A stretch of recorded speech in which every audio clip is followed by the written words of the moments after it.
on by Constantine.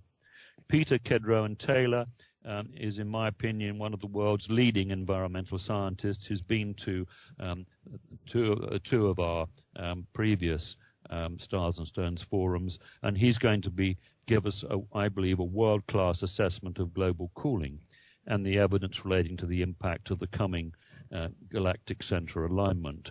And we talked about this briefly before, and we'll deal with the detail of that in the second half of this session. Mm-hmm. Dan Winter, who is well known to many people as an extraordinarily bright man with science, a specialist in DNA, is introducing the neurotherapy breakthrough on human health, how waves conjure up factuality towards the end of addiction and the real science of bliss. And his website is Golden Mean Info. And neurotherapy is a new science in the States, which is all about balancing our brain waves, 5 basic brain waves, 3 segments of the brain, getting that in harmony, which many people believe can be done by meditation.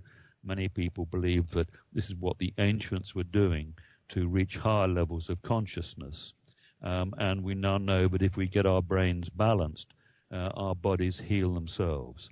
The key thing for me is that we can heal addiction without drugs, and within a few hours we can remove the craving for whatever substance people are on, rehabilitate them in 4 weeks, and get them back into productive work from that time onwards after the 4-week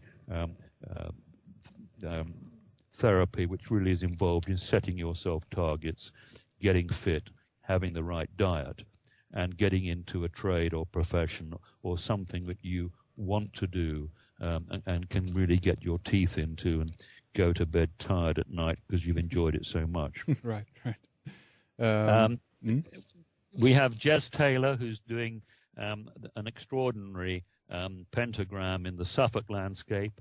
Joe Marchant, who's a science journalist, is going to give us this decoding of the Antikythera mechanism, which is this extraordinary computer found in the sea, and just to see how sophisticated that was. That's marvelous. On Sunday, we got Vincent Bridges, who is a leading American historian and researcher, the story of John Dee and the Enochian angelic alphabet. Gary Bilcliffe is giving us a star performance. He's spoken before, and he's dealing with the Etruscan, the Pelagasi, and the early Egyptian connections on the incredible Mesolithic construction skills of our ancestors. We're finding similar technology to that seen in Peru all over the world, and Gary has been out on the ground and seen what the Etruscans were doing, the Pelagasi who preceded them, and he's going to be looking at in detail parts of the Abydos complex which haven't been seen before or aren't generally allowed for people to access. I'm doing a talk on the history of writing and language, following up on an international conference on the Phaistos disk, talking about the O'Brien translation of this vertical picture signs, which were turned on their sides. And to translate cuneiform, you have to start with these vertical picture signs to know what they are. And I shall be talking about the Old Kingdom pyramids. I've given a bit of a preview on that and their purpose. And to wind the whole weekend up, we have Barry Dunford, who's a historical researcher from Scotland and author of a fantastic book called Vision of Albion, which I recommend. And this is the historical and spiritual destiny of the sacred British Isles.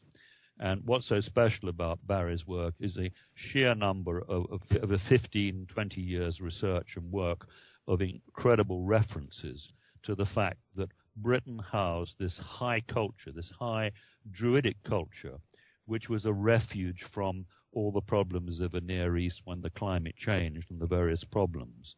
And the origins of Shambhala, according to Barry, are not in India, but they're in Scotland and taken to India.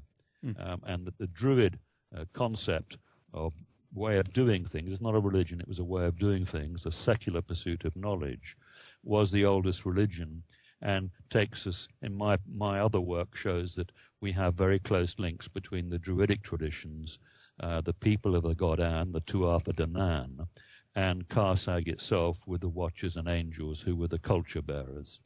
So all in one weekend, we've got a whole range of fantastic subjects, a lot of fun. It's only going to cost £35 each for 2 days. Fridays extra £20, and a lovely rural location in Suffolk. So tell your friends and come along, because we still have some places left. And this is a chance to combine a whole series of subjects which all link together, all network together to get this story of our past out into the open. Where can people go to find tickets? Do you have a website set up? Yes, if they go to the Stars and Stones Forum.net, or go to the goldenageproject.org.uk, then they'll find the telephone numbers and details of the estate office at Rougham.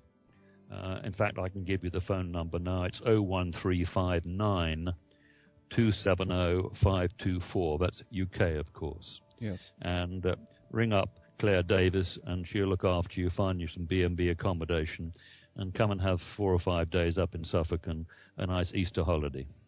So I will have these links, of course, up in relation to this program, and the phone number as well for everyone out there, for you guys who are interested in coming along and taking a look at some of these seems to be very interesting lectures here at the Stones and Stars Forum.